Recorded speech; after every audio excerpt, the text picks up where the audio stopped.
Can keep my hands on myself. Pick out dust them off, put them back up on the shelf. Kiss my little baby girl as in need. Am I coming out of left field? Ooh, I'm a rebel just for kicks. I've been feeling it since 1966 now. Might be over now, but I feel it still. Ooh, I'm a rebel just for kicks now. Let me kick it like it's 1986 now. Might be over now, but I feel it still. Got another mouth to feed.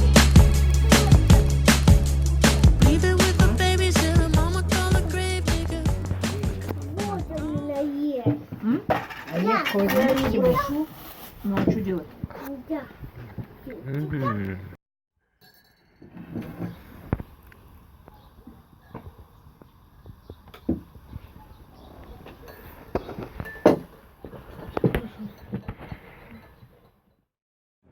За то, что ты Лёлю не слушала, ты на ручки идешь к Лёле, да? Анх удаа юм залуу кондуктор проводникуудыг харж байна би. Проводник юм да тийм кондуктор проводник. Стой, я вот так вот играла, ты вот так.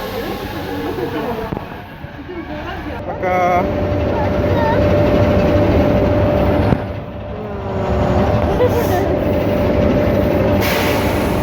Ты улыбалась? Скажи, Ева. Ты улыбалась? Скажи привет. Скажи привет. Ева, скажи привет. Я вас просто дурачок. Итак, Елизавета, скажите вот 3 фразы, которые я вас научил.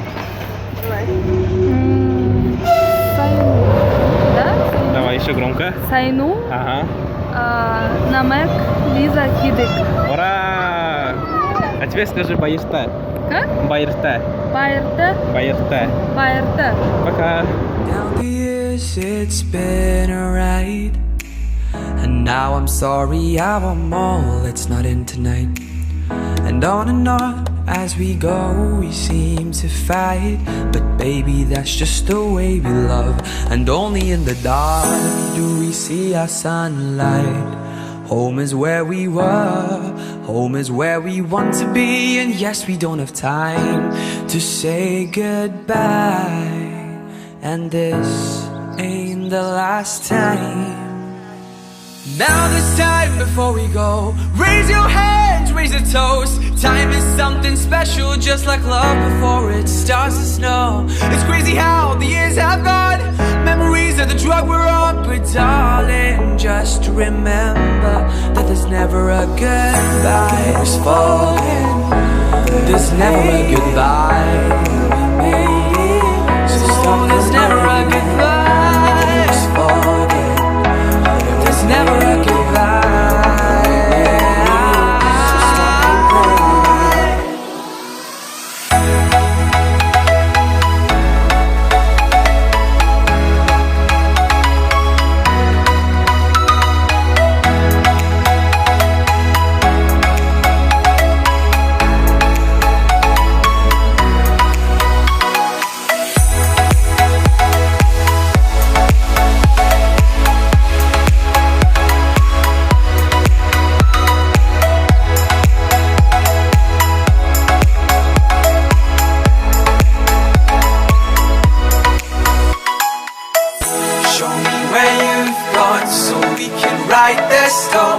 Show me where you've gone, so when you come back home.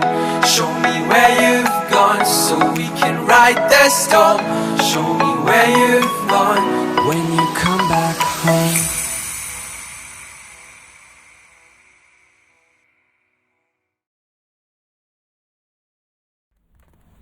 Юу вэ? Ингээд дуусчлаа гэж үү гэж бодсон уу?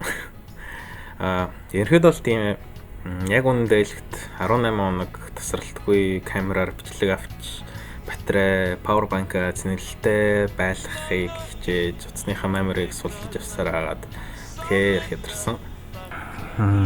Би ер нь энэ цувралыг буруу эхлүүлсэн юм билээ шүү дээ. Шууд л нэг хүн бичлэг оруулаад ирсэн яах гээд байгаа мэддэхгүй, юу харуулах гээд байгаа ч ойлгомжгүй яг ер нь ойлгомжгүй л байсан. Ядаж өөрийгөө танилцуулаад явахгүй бичлэгэн дээр. So оройтсан ч гэсэн ч намайг мэдхгүй хүмүүст намаг мөнхөт гэдэг архитектор мэргэжлэр Оросын улбаны улсын Санкт-Петербург хотод сурдаг. Би энэ бичлэгүүдийг анх зүгээр өөртөө эргэн дуусгад сайхан гэж бодоод зүгээр дан бичлэг зураг гэж нөгөө утасныхын юм уу камер дээр хадгалж байснаас гоё нийлүүлээд богино хэмжээний кино, аялын тэмдэглэл гэх мэтээр өөртөө хадгалах гээд хийсэн юм.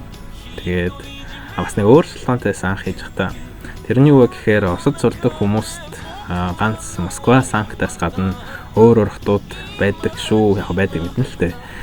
Зүгээр өөр хотуудаар аялаж гой гой юм үзэж болно шүү гэдгийг харуулах гээд одоо нэг мотивац өгөх үүднээс иймхүү бичлэгүүдийг хийсэн юм. Тэгээд аяллахын талаар богинохон юм ярмаар санагдлаа эцэст нь. Миний аялал нийтдээ 18 хоног үргэлжилсэн. Тэгээд өрөвчтэйгээ би Оросын 9 хотоор аялаж утсан. Мэдээж бичлэг утсан хүмүүс үзэх юм бол бүх хотуудын талаарх би бичлэг оруулаагүй. Зарим дээр нь техник асуудлаас болж бичлэг аваагүй ч юм уу, бага материалтай байсан болохоор бүтэн бичлэг хийж чадаагүй ч юм уу гэх мэтлэн асуудлууд гарсан. Хот хооронд явж байхдаа дандаа вагоноор би явж байсан. Билет дээр эртхэн захиалаад бүх юмаа урьдчилан төлөвлөөд А3 юу үзэх гэх мэтчлэн юмудаа эртнээс бэлтгэсэн байсан болохоор гайгүй амархан байсан. Энэ аялал мэдээж бас үнэгүй байгаагүй. Вагоны билет, байршлах газар, музейний билет гэх мэтлэн зарлуудыг нийтдээ бодох юм бол ойролцоогоо 24,000 рубль болсон. Энэ аяллахаа хугацаанд би үнэхээр олон зүйл болж мэдсэн. Олон шин танилтаа болсон, янз бүрийн амттай хоол идсэн.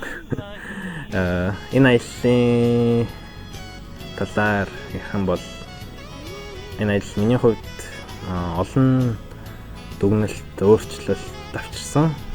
Юу вэ гэхээр Оросны талаарх миний бодол. Оросууд үнэхээр хөдөлмөрч улс. Би зүгээр л нэг айлт байхад тэдний хашаанд янз бүрийн жимс ногоо, цэцэг уруулж байсан. Жишээлбэл одоо нэг өдөр гоё бид ингээд гадаа хам халуун тэгээд юм уужсан. Тэгээд нөгөө гоё ундаа гоё болох гээд эзэн нь зүгээр л гаднаас гаа тастаж авчираад ирээл ундаадаа хийгээл холиол уссан. Тэг үнэхээр гойсон. Тэгээд энэ бүхнээс юу харсан бэ гэхээр одоо ингэж зүгээр цэцэг тарьж ийм хүн яах бол маш их хөдөлмөр хэрэгтэйдэг. Тэгээд Оросууд үнэхээр их хөдөлмөрч байгаа гэдэг нь их харагдаж байсан. Орос улсыг бүхлээр нь үзэх юм бол гайхамшигтай урт баялаг их олон том баялаг түүхтэй. Тэгээд үүнийг ард түмэн нь санаж хадгалж явж байгаа нь үнэхээр бахархмаар санагдсан. Тийм. Тэгээд ингээд миний 2019 оны төлөвлөсөн том аялал маань дууслаа. Одооноос эхлээд бусдад гоё танин мэдхгүй чөлөөт маягтай аялын тэмдэглэл хэв маягаар олон янзын сэдвээр бичлэгүүд оруулахар шийдсэн. Зарим хүмүүсүүд нь тэр трейлер гэжтэй upcoming videos гэдэг тэндээс харж болно. Тэгээд хүмүүсийн хэлдгээр влог оруулчлаа. Баярлалаа энэ бүхэн одоо хүртэл ингээм хамт үзсэн хүмүүст. Тэгээд дараах бичлэгүүд таалагдах хэлгүй дээ. Like and subscribe.